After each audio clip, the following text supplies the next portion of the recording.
Welcome back to the Premium Pulp Fiction Podcast. I'm your host, Douglas Stewart McDaniel. I admit it's been a couple of weeks, but we've been extremely busy in the new year. Now, before we get into today's conversation, I want to set the table properly. Today's guest is Maxime von Shamrai, novelist, cultural theorist, and Ukrainian expat. Max was born and raised in Mykolaiv, Ukraine, into a family where education, science, and art weren't separate disciplines. They were in the family's DNA. His father, Volodymyr, is a professor of physics and mathematics who also plays guitar, piano, and accordion and writes poetry. His mother, Ludmila, is a primary school teacher, and his grandmother, Raisa, taught math and geometry for decades in the same city. That's the household that shaped him. He received his undergraduate degree in culture and arts, specializing in culturology, from the National University of Culture and Arts in Kyiv, graduating with honors.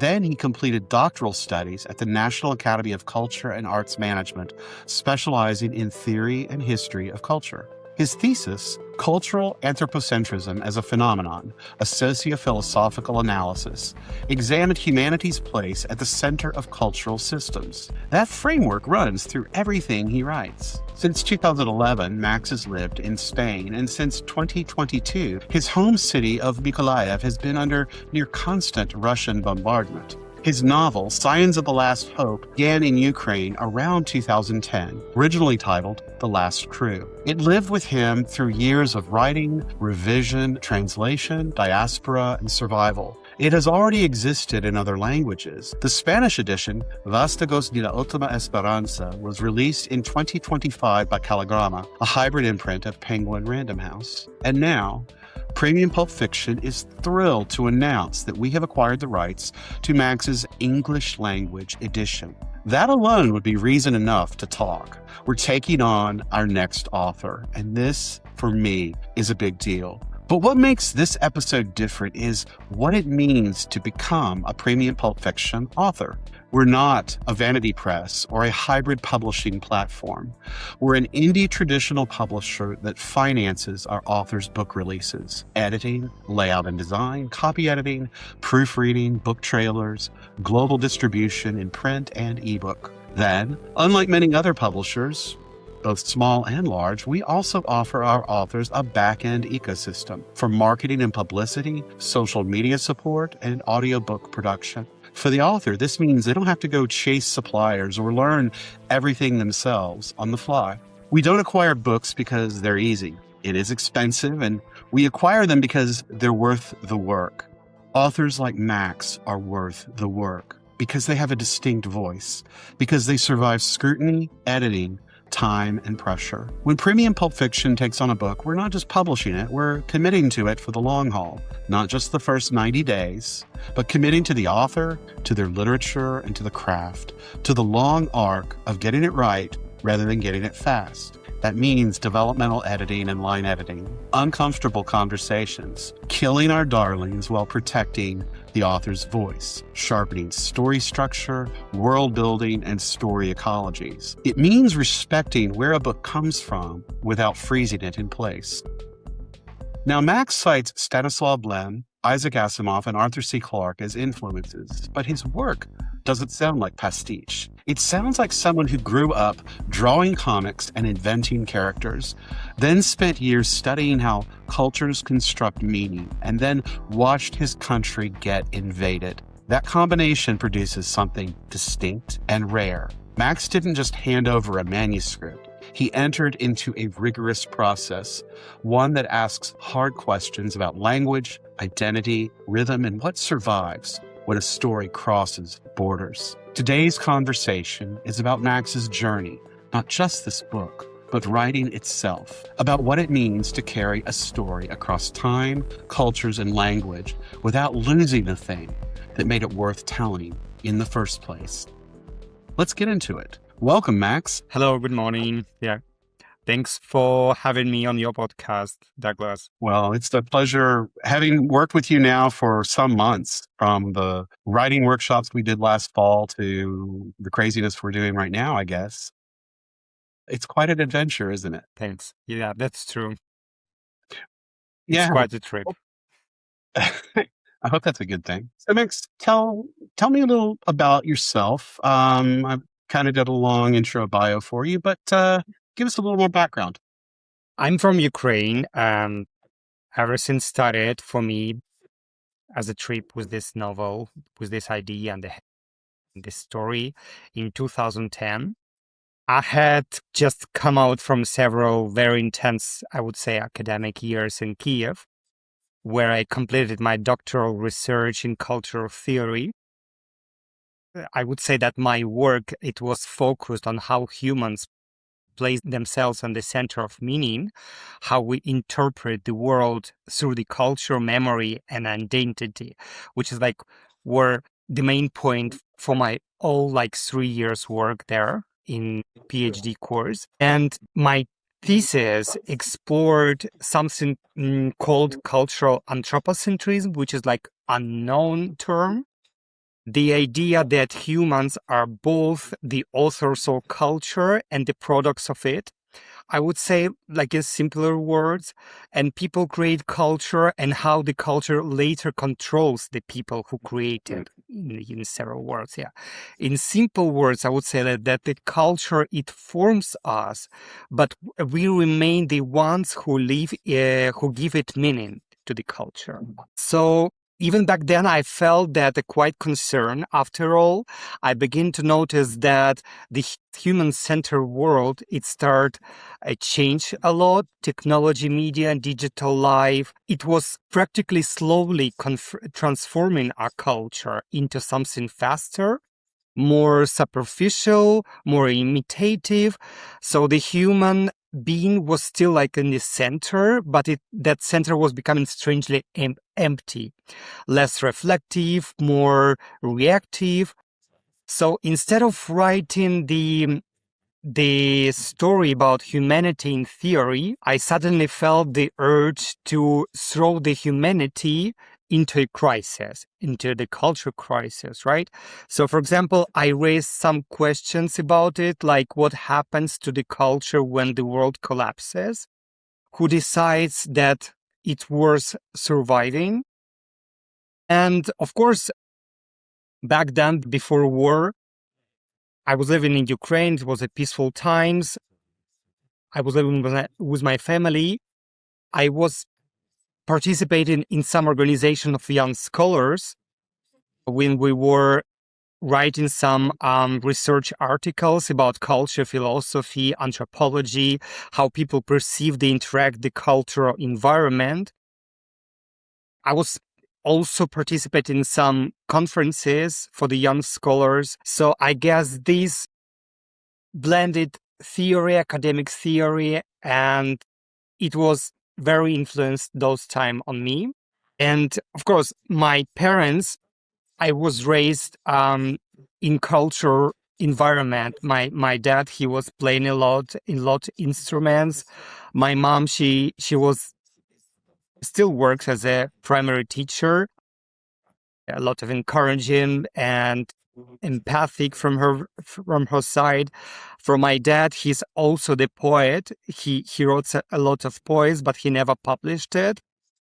And I guess all these things, it stays with me forever. And I tried to implicate in my novel, in my literary trip, I would say. Of course, the main question also for the novel line was can you build a new future without carrying the ghosts of the past? I guess this is like the seed of the novel, right? The most important, it's when the system of power and survival define humanity, what remains of the human. More important questions for it. What remains of the human is choice, fragile, constrained, often punished, but not entirely erasable. So this is like the main outlines from this, right? And actually, at that time, I didn't think it's going to be that I'm starting a new book, just a story, some ideas that I had in my mind. It felt more like a pressure building in my imagination. That's all. I have to process it. I have to learn or investigate some parts of this idea. And I had all this idea about civilization, memory, power, and human nature, but they didn't want to stay inside the academic language anymore because I was very drugged in academic language. All those ideas, they wanted to have characters, danger, conflict, emotion. So they wanna breathe, right? That's what I would describe. So of course, 2010 became the moment when philosophy quietly put on a spacesuit and stepped into fiction, I would say. I And love it. yeah, and it's not just only the planet, conspiracies, and people running for their lives, but it's more like philosophy reflection on those above mentioned questions that I tried to raise in my book or to raise in my Yeah. novel. Well, let's pause there and let's introduce your book just a little bit. It's set in the year 2136, and we start. And what's really funny is when you first shared chapters with me, and it opens with a shuttlecraft flying across the Arabian Peninsula, and with, of course, my background of 4 years in Saudi, that totally kind of cracked me up. But it's a completely different environment, different atmosphere. The climate has shifted. It's very dense fog, and a lot of change has happened. So kind of give us the setup. Tell us the premise of the novel. And I do want to come back, though, to your transition from cultural theory and philosophy to speculative dystopian science fiction. And I think that's going to be a really fun part of this conversation. But first, tell us about the book. That's more like a self-contained journey about humanity trying to survive its own collapse, right? Mm-hmm. So yeah, I believe this is going to be the book about, and it had even another name, another title. It was supposed to be As a Last Crew. It's called, well, when I started writing in Russian. It's Последний экипаж, which is like the last crew. And so that's not just about the political system of the well-known preceptorium, struggle with the leak of corporations in it, and the mystery of knowledge and genetic memory, the fate of the abandoned people's Earth, with the climate changes and the goal that they set about the exoplanet that they already discovered, and they still discovering some things about it, the mystery things that it's gonna be pop up in the book, in the novel. These were not just the background elements, but also own histories, own logic, and future consequences of all those events that happened. That's, of course, I was uncovering some layers of the civilization that already existed in my imagination. So it's a civilization, humanity of humans. But it struggles, it has some hopes, it has some goals, and let's just set the operation to reach it. So, Max, just give us a quick summary of your book. I'm telling the book that in the distant future, in the aftermath of the planetary cataclysm that plunged humanity into deep depression, there was a glimpse of hope. The scientists discovered a new planet that could be a new home for human civilization. And the idea of preserving the human gene pool became a prerequisite for the organization of the World Earth Alliance, which is like, it became a priority. During of the last meetings of the World Earth Alliance decided to partially evacuate the planet by creating 6 interstellar space stations.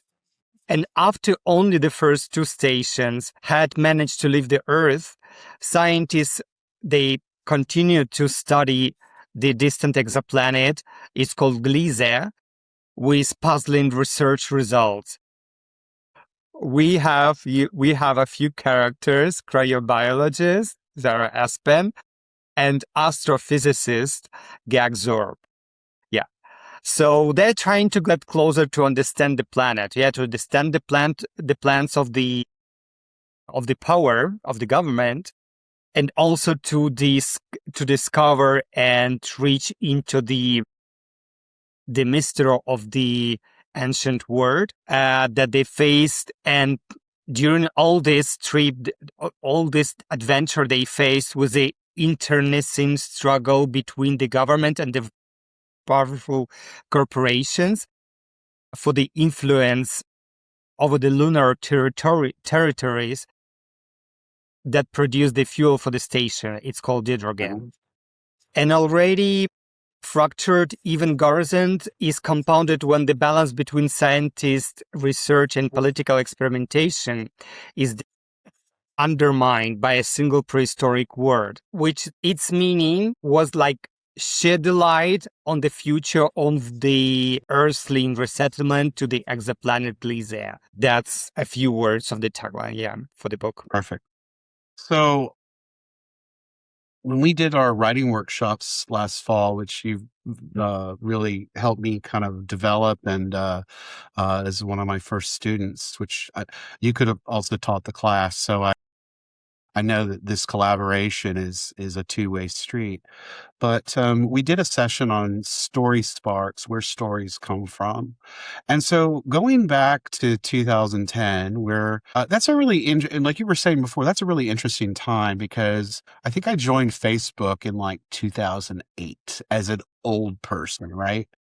Because it was up till like 2007, it was just for university students as a way to, meet pretty people on campus, I guess.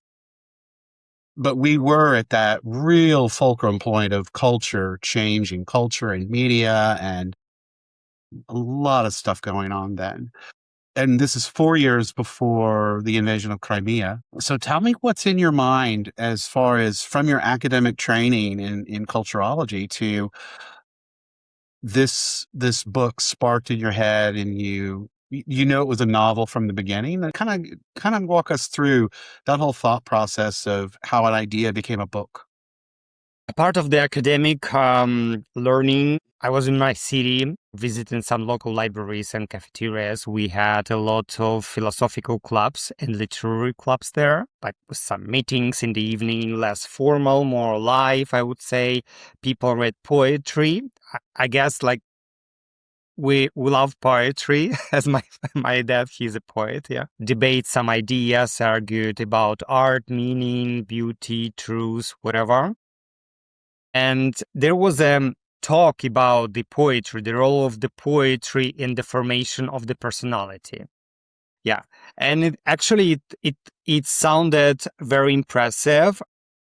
And during all that talk, the explanation became very complicated in a matter of philosophy, right? So, we're talking about the poetry, which is like well understand, and the philosophy and the role of poetry in the formation of personality of the human, of the culture. So it was all wrapped very in abstract philosophical language. And at the end, I understood absolutely nothing. So I just came to the lady who was giving that talk and asked, could you just explain it all in simpler words to me?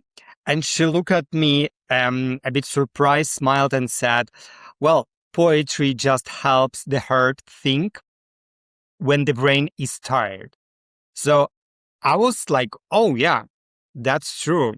But I have to process all that refrain, all that phrase that she already told me. So it's it was funny simple, right? Because and somehow more philosophical than the entire lecture. And actually we have some academic ideas and we can just convert it in a human expression.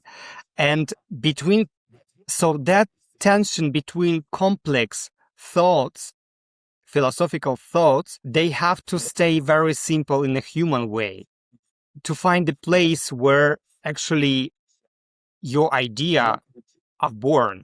So I guess that was like the point, the main point where the novel my novel was born, because the fiction allows me and allows, I guess, to many of the author to do what philosophy sometimes cannot do, to explain some ideas, breathe, suffer, hope, and speak in language people can feel. Yeah, right. So the poetry, I guess, it probably just to help us feel an emotional stage when the brain is tired, right? As she said. So I guess that was the whole point to start the novel, to bring all those ideas from academical years about the humanity, about the power, about the memory, about the culture meaning, and insert it in the story of the post-human era, right? Post-human period. Yeah. And it's definitely a post-humanist kind of view of what do we remember? What do we retain? What do we hope for? And I think for me, it's just speaks to this time of what do we continue to care about when we're still overwhelmed, or as you said, tired of thinking. If somebody had told you back in 2010, I mean, 16 years ago, right? Not only would this book exist, but it would exist in multiple languages, would you have believed them? Well, if someone will ask this question before, probably I wouldn't pay any attention about this, because of course, I felt strongly that this is a story I would have tell to the world. I didn't know how to do that. Actually, I didn't have a philological education. Just when I expressed myself, of course, I felt that it's something bigger, and I need to find my personal space. And I already found it. And of course, I understood the literature. It's not because of the perfect grammar. It just speaks universal languages, and it's very important. Yeah. We can write books in different languages, but in those books, we have the language of heart, the mind, and imagination.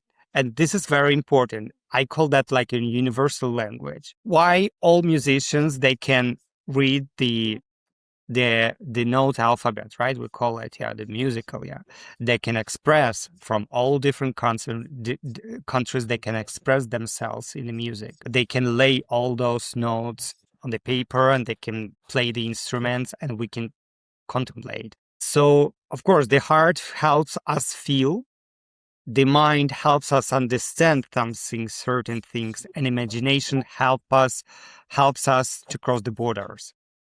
So this is like about the universal language. We all have emotions, fears, hopes, questions that we would like to answer about life, something else. So that's why a story written in one place can be understood in another, right? Walk us through that journey, Max, of, this book has already lived several lives. It started in Ukraine in 2010. Then you came to Spain, and your life has changed. This has been written both in Russian and Ukrainian, translated to Spanish, and now you're working, as Green Day would say, with this American idiot to bring forth an English edition. But walk us through that journey of how your book evolved and held your voice through those countries, through the different languages. Yeah, definitely. This book has truly lived several lives, I would say. Yeah, from through Ukraine to Spain. As I started writing it in 2010, while traveling, I was traveling a lot as a travel agent. I was working as a travel agent, absorbing the different cultures, reading a lot of books.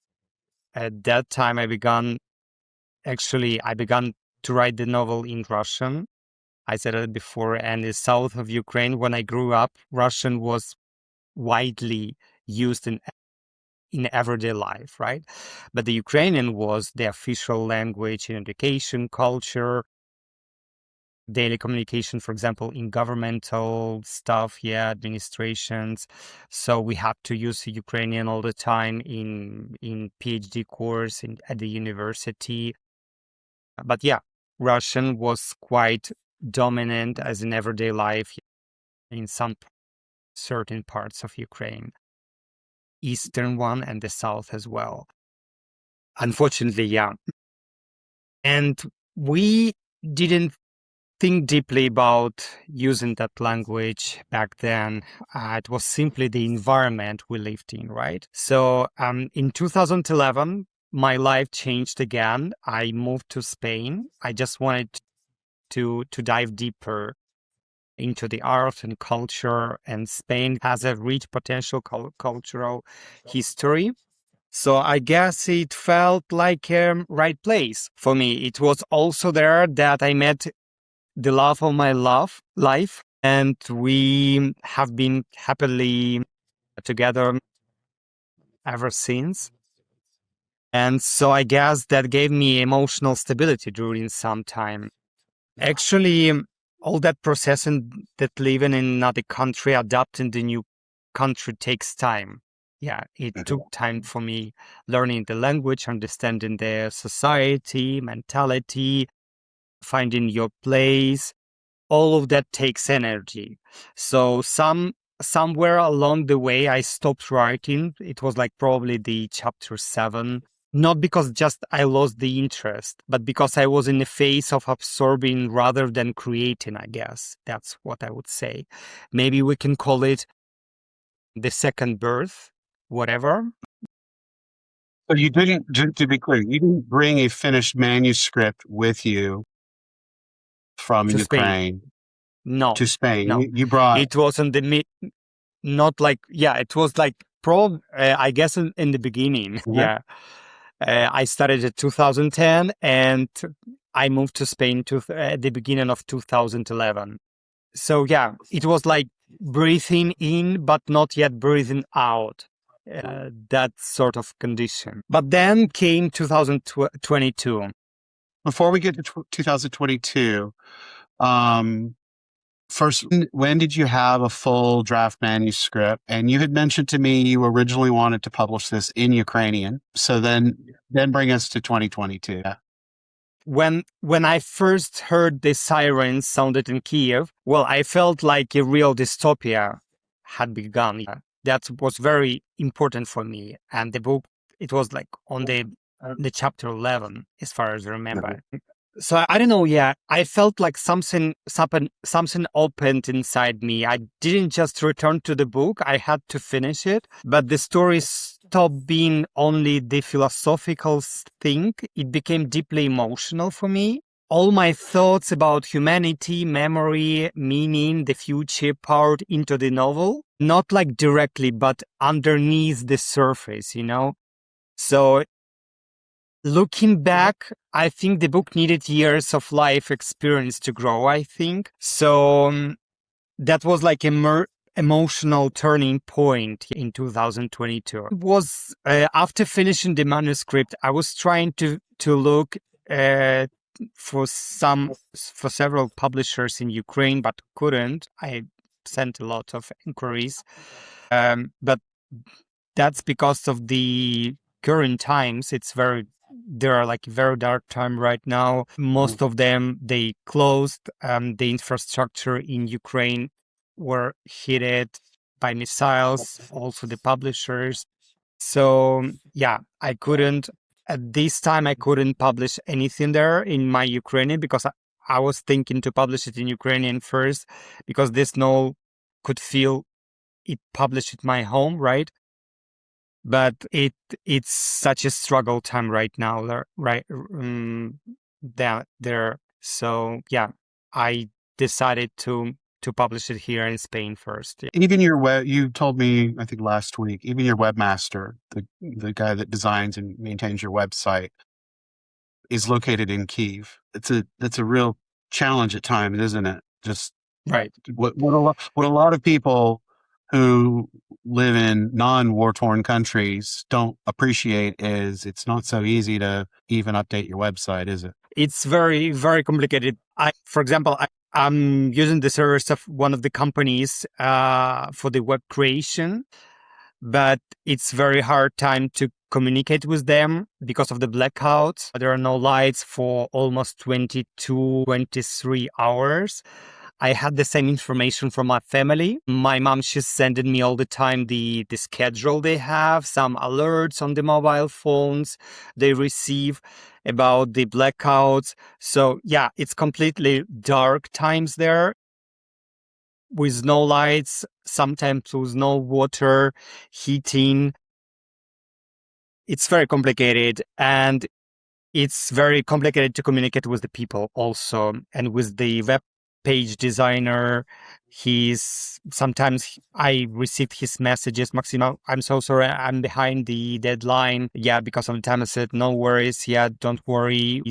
We're still on time. It doesn't matter. I can wait with all my empathy. Yeah, but that's how it is right now. Yeah. It's I think it's and so you were I think you said you were around chapter 11, working on chapter 11 when the war broke out in 2022, of course, and that is not to overlook what happened in 2014 with the Right. invasion of Crimea either. Exactly. So this has been a layer throughout the process of writing the manuscript. But when did you have a fully finished manuscript that you were ready to pitch to publishers? I decided to wait about the Ukrainian publication, Yeah. publishing in Ukrainian. Yeah. So I would say instead of publishing in my own language, I turned to something I could control, translation into Spanish. Right. I did it myself. I translated the whole book into Spanish myself using dictionaries. Yes, myself. Yeah, exactly. When did you learn Spanish? If you don't, I know you learned worked in travel. Spanish for 3 years in Vigo in the School of Languages, the governmental School of Languages, Escuela Oficial de Idiomas de Vigo, for 3 years. And of course, picking up Spanish, yeah, from the life, yeah. Yeah. Knowing people, yeah, assisting events and something. Yeah, so of course, coming back to the translation point, it was Yeah. quite a challenge, I would I can say. only imagine. So For you've the got Ukrainian, early Ukrainian chapters, you've got some Russian, and now yeah, you're it's like a mix of which languages language did you finish the manuscript in? in Spanish? Ukrainian. In Ukrainian. Ukrainian, Okay. You do yeah. have I a switched Ukrainian version. Okay. I thought so. exactly, I wasn't sure. I haven't read that one yet. exactly. So I don't know that I It can or was will. very hard to explain to the one of the Ukrainian publishers because he was asking me in what Uh-huh. language. I'm always honest with the people. And I said, well, it was started in Russian, but then continued in Ukrainian, which is like so odd, but yeah, that's how the thing is. Yeah. That's an So amazing story. Yeah. it was a very careful process, a Spanish translation, not just changing words, right? Right. And let's talk Looking for about the that. yeah, What really changes with translation? Because it's not word swaps. There's idiomatic, there's grammar, of course, but there's also all of the things that we talk about with dialogue and subtext, metaphor. yeah. What really changed for you? And as I said, it's not just about the changing words, but probably adapting tone, right? Adapting Yeah. tone, rhythm, and emotional nuances of the story. In some parts, I had to even ask some like random people, my friends in the park. I was going to the park and do some like outdoor sport activities there. I knew a few people, young guys, yeah, and from calisthenic, park. Mhm. And I had to ask them, well, how would you say it in Spanish, like in a modern way for young Yeah. people? Yeah. Teenagers whatsoever. So they were helping me. So just Wow. not sitting with the dictionaries around or using Google Translate or whatever. That sounds like literary parkour.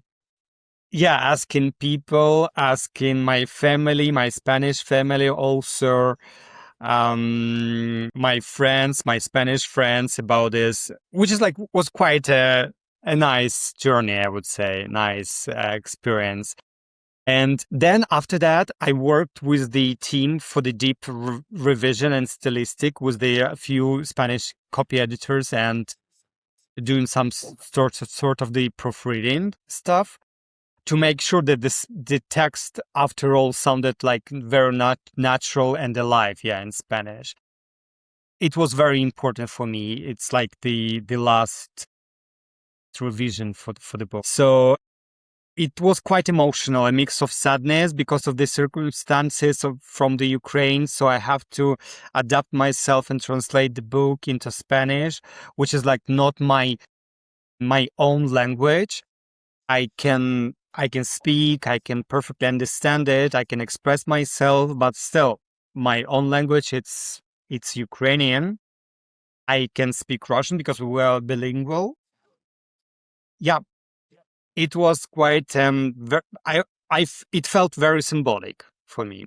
It's incredibly symbolic, and I admire your courage because th- this is tough.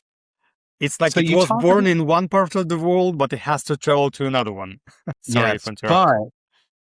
but we will talk about. I want to talk about your Eastern European literary roots because that needed to travel with. It's not just about yes, the rhythm and tone will shift for a Spanish language audience or an English language audience, but and it's a compliment when I call some of your writing Baroque because it's it's not just description, it's not exposition, but there's a tangible literary quality to how you describe certain features or things that does have some Eastern European influence to it. So I'm really curious about how you feel like that is going, how it went when you worked with the team at Caligrama for the Spanish edition, how it's going with us. We can get a little more into the weeds there, but I'm interested in what were your biggest fears and worries in maintaining your authorial voice through the process from both Russian to Ukrainian, Ukrainian to Spanish, Spanish to English? I guess the main challenge or difficulties I found that's to find the balance, the right balance to maintain the tone and the whole idea after translated into Spanish, because I didn't want it to sound very Spanish or whatever, French or German, or I just wanted to sound it more like Ukrainian from Eastern European, having a Eastern European literary voice, I would say.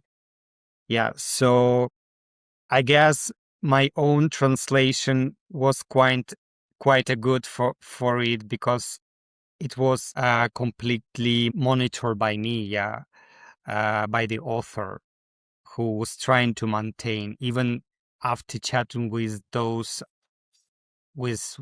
the members of the team who was revising it and editing the book. We were discussing some things that, for example, that should be said in Spanish one way, but it should maintain the Eastern European literary voice. I don't know, it's quite challenging and it's quite difficult, to find that balance, to find that golden line, between all those languages and translations. And of course, I come from a tradition when stories are not only about actions and fictions, but also about the reflection, atmosphere, and inner thoughts. So, of course, in my literature, in my culture, there are like a lot of space for silence, moral tensions, slow philosophical moments, that rhythm is natural to me as a writer, I would say. Uh-huh. So that matters a lot in Science of the Last Hope. In my book, the novel is not just a space adventure, right? The actions, explosions, and spaceships and heroes, superheroes, or whatever. It explores what we could call biopolitical science fiction of the post-human era, a story about the power over human life itself. Who is allowed to live? Whose memory is preserved? Which version of humanity has a future? These are deep questions about identity, control, and what it means to be human. When technology in the time when technology can change us, right? So questions like these need space, and I try to find this space in the story, in the whole story. So they need reflection, not only fast action. If I remove that deeper, quieter layer, the story would lose the part of its meaning. Yeah, of its meaning. So yeah, of course, keeping Eastern European tradition narrative style was not just about sounded different to the rest of world, but it was probably about protecting the philosophical heart of the book. Yeah, that I was Uh-huh. trying to put inside. So I didn't want the novel only to move in actions, explosions, and race or whatever.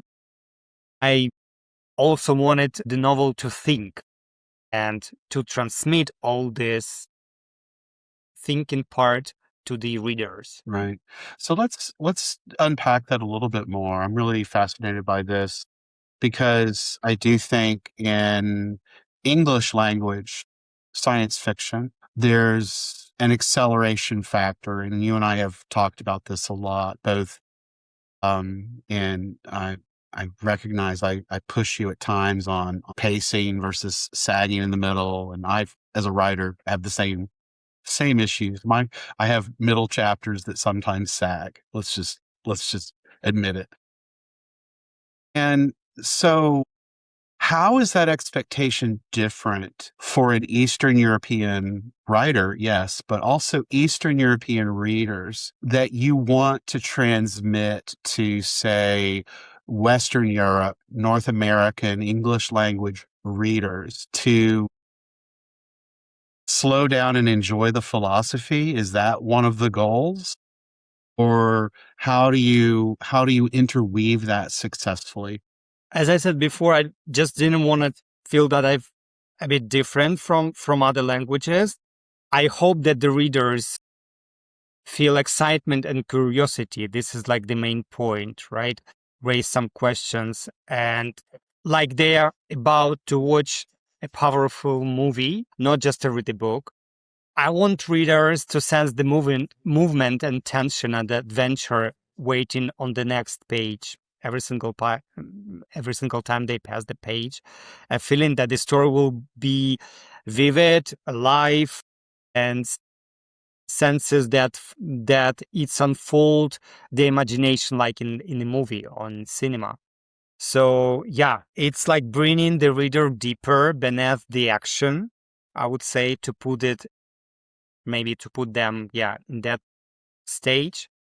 So yeah, not just only entertain them, but to say them, to guide them, and to drag them to the more deep reflexive whirlpool or tone, in some sort part of the books.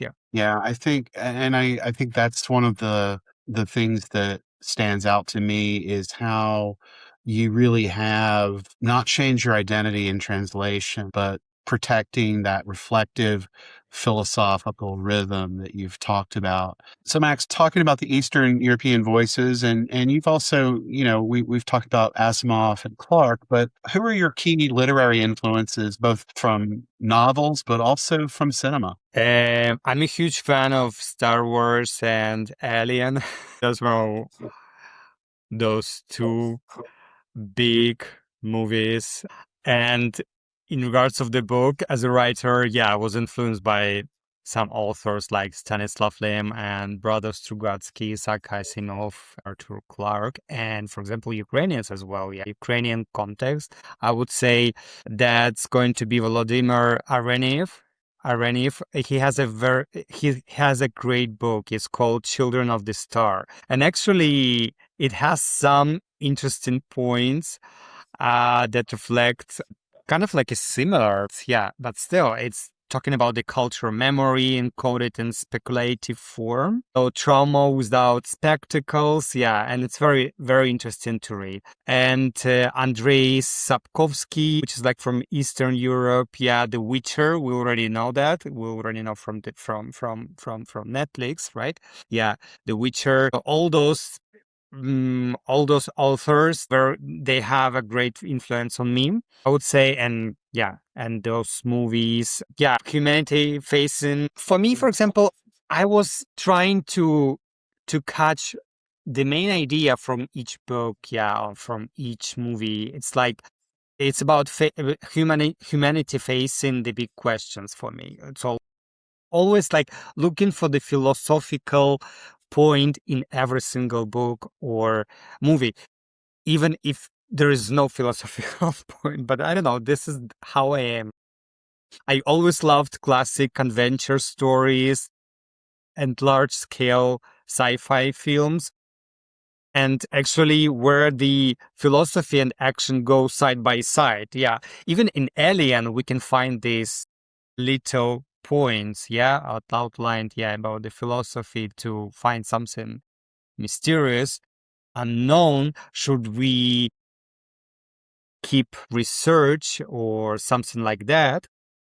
That combination, I would say, it's like shaped my style. It's very important, like cinematic, dynamic, and always reflective. I think you and Jose and I had about a 2-hour conversation one day just about Prometheus and the right. the literary and philosophical dimensions of a quite controversial alien film that I happen to love, and I'm going to just hold on to that. Right. So one more point before we wrap up, I want to just through the editing process that we've been working on recently, just tell me a little bit about how hard it is to kill some of our darlings and what that means. I guess preserving darlings was like a main challenge, but maybe, well, I guess it was kind of like a sort of digestion, like the personal digestion of all those start. For me, it was quite a challenge, but it was kind of like relief because, the story stays your story. The story break it down, rebuild it. You don't want to rebuild it. It's going to be the same. It's like being an actor in the same film, but with different director. Like the story is the same. The scenes are the same. Characters are the same. The scenery are the same completely. But the different director. So you have to probably pause a bit, think, process a lot. Jokes, for example, might need be a different tone. You have to use the different idioms. Dramatic moments might feel probably quieter or stronger depending on the audience culture sensitivity. This is, it's like digestion for me. So every language has its own mentality, right? So its own music, humor. It's like, British humor and American humor, Ukrainian humor, Spanish humor. It's completely different from. Whoa! You guys aren't funny. Don't even.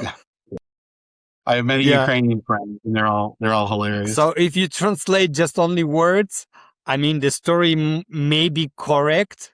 You could see from the first point of view, but it won't feel alive, right? So you have to digest that, It'd be like an American ordering tapas on the Rambla in perfectly composed, grammatically correct Spanish that no one speaks like, right? Right. So what about purple prose? How does purple prose translate? My baby, purple prose. Yeah, You love your purple prose. yeah, I love that. Feeling like a being of Jane Austen, 21st century, but in more cinematic way. I mean, a purple prose. I like to think that's the same journey. Yeah, it's like just cooked with the different spices. It's all sorts of thematic. You have to refine that. You have to find the right way to cut some things from the purple prose or adapted it. Maybe not given it like a purple, maybe add another color. Right, right. While adding another color, you could just change it into the blue prose or whatever. Yeah, it's like they change in ingredients. So you're not changing the cultural taste of it, but you just adjusting, the whole story. And it's a nice, very nice cooking process. That's good. It is a good cooking process, and I think we're Sorry both for using so learning. much metaphors. Yeah, I love your metaphors. It's fine, but I think what's interesting is, and we were just talking about killing your darlings. I think you prefer to relocate them. You're like, I'm going to put them into a darling refugee program and move them from chapter 7 to chapter 24. Right. But I'm on to you now, because one of the important things I think is, and I can't imagine what you must, as an author, go through to keep track of the darlings, the purple prose that you value, that is your Eastern European literary voice, that maybe it needs a shade more blue or a shade more red, or maybe it needs a cut. Exactly. It may need a cut, but also we often are addressing, in my work, in your work, in other work, authors I've got in Savannah and elsewhere, exposition, changes in register. And again, from my own cinematic background and your love of cinema as well, we're often reminded to show, not tell, right?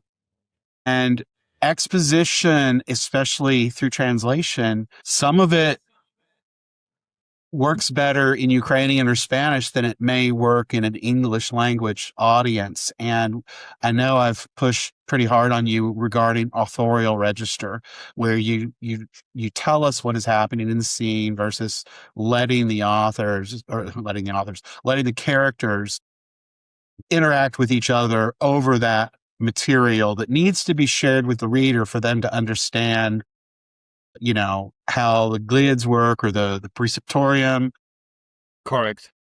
But keeping it in the scene. What have you learned about that you want to share? I learned that it's a very careful and detailed process. Yeah. Even though, the sentences has to be checked very closely, very carefully. Each word, it had some sort of weight, right? So you have to wait, or maybe throw it in some sort of the selection process. Yeah, and it feel like polishing, it was quite delicate, but it was very good. Yeah, because all that stuff, like it was a very familiar for me from the Spanish experience of translating the book and now to the English version. So editing, revising, discussing meaning and tone, working on the voice and preserving voice and tone. So it's pretty much like the part of the same in any languages, right? Yeah. So the storytelling still follows the same basic rules, and you have to stick to those rules, all the time. Yeah. What it felt completely new was learning probably to think inside English. We It's don't like we don't think being inside English. English no speakers, we think everybody. Well, look at the whole outrage in the United States over how dare someone sing in Spanish at the Super Bowl halftime show. Oh my goodness. yeah. English first and Bad Bunny always, and all right? that stuff. Yeah, and Co. It was a great show. Max, this has been great. I know we're going to talk again as we get closer to your publication. We're not announcing any dates yet. We've got some work to do this spring to get the book ready for the English edition. But when readers, and I do want to make a point that you've raised to me several times, which is for readers of your Spanish edition, you also want to make sure that the English edition isn't so radically different. It's like it needs to be the same book, but this is an evolution through language. So, kind of a final question for you is when readers pick up the English edition, what do you hope they feel before they even know what the story is about? Firstly, I thought my novel has to be like for the prepared readers. But yeah, I guess after all, after writing it, I start thinking that it has to be worldwide, that all those questions, philosophical questions and reflections, like inner thoughts of mine, has to be shared with everybody. I guess I had to adapt them to the modern language, not just simplify them. Yeah, all that dystopian vision of the next generation of the humanity and all those problems that they are facing in, yeah, with the climate changes and something like that. Yeah, so I have to just take the hand of my baby, yeah, and bring it to the world. Yeah, so for the readers, I would say, um of the sense of the last hope, I would say the further sentence that don't be afraid to start reflect on some sort of things, some philosophical things. They are very interesting. I feel like most of the people trying to put philosophy parts back, and with all this technology revolution, social media, we are trying to forget about some cultural potential that we have as a humans. So I'm trying to bring the reader's mind again to my story, to start reflecting, to start thinks about those sort of things. For me, in the future, I would love to hear some questions from them. A lot of questions. I know that we won't be able to answer all those questions, and maybe we will never answer to all those questions. Yeah. So this is like the very important to bring something, the story that brings a lot of questions, and try that everybody thinks about them, trying to understand them, trying to respond there to those questions. And yeah, this is probably one of my goals. Yeah. Yeah. I was going to say, and I'm a Gen X writer. You're clearly millennial, if I have my numbers correct there. What would you say to young Ukrainian writers and thinkers about these ideas becoming, as you just said very, very eloquently, a world book? That this doesn't really belong to one language or culture, but it brings these Eastern European ideas out to the world. And what would you say to those young writers and thinkers from your own country? Those times that we're already challenging right now, and all my people in Ukraine they facing with all that terrible times, I would say that we have to keep being human, think about imagination, and which is like very important to create things. Yeah. And actually I'm very happy to see some events all over the world. Ukraine participate in some cultural events. It was in Japan, I remember, and in Biennale in Venice. Yeah, we are just talking about the culture and arts, right? But this is a very important to preserve the culture, the identity of my country, of my people, because we are facing the challenging times that someone was once just erase our identity. Even we can speak their language, it doesn't mean that we have to raise our own culture and our own language that we already have all this time, and it's beautiful language. So this is like for me the main words to my people, to preserve that identity, our idea, the culture potential, and even through all that struggle that we face right now. And to be a creator. Yeah, just not the imagination slipping away from your mind. Yeah, just keep it inside and try to develop something interesting, something new, something unknown to the rest of the world. Yeah. As your dad would say, more poetry, right? Yeah, right. Exactly. It's awesome. Actually, this book was dedicated to my country, to my people that facing dark times right now. And I would love to read it. The dedication присвячується in my own language and then in English. Thank you. З тризубом вони у полі стали, і зорі їм світили і палали. Вони казали правду перемог, шивали крила полум'ям широк. And now the English version. With trident rising up on the field, the stars shone brightly as they shield. They spoke the truth of ancient winds and gently stitched the wings of flame. It's beautiful. Yeah, some part of my dad in it. Yeah, it was a part of your dad, but this is something you wrote. He supervised,